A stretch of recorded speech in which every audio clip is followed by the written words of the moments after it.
पुलिसों ने लॉन्ग मार्च का ऐलान कर दिया। इंशाल्लाह हजारों की तादाद में मीरपुर डिवीजन से, पोस्ट डिवीजन से हजारों की तादाद में लोग निकलना शुरू हो गए हैं।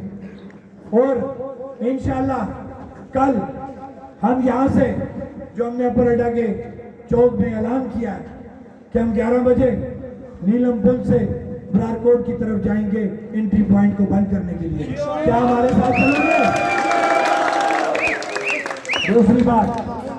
दूसरी बात कि हमने पुरअमन रहना है। जो सबसे राज की बात है कि एक ड्रामा जो ये कल किया गया उस अमन मार्च के नाम पे, आपको नहीं पता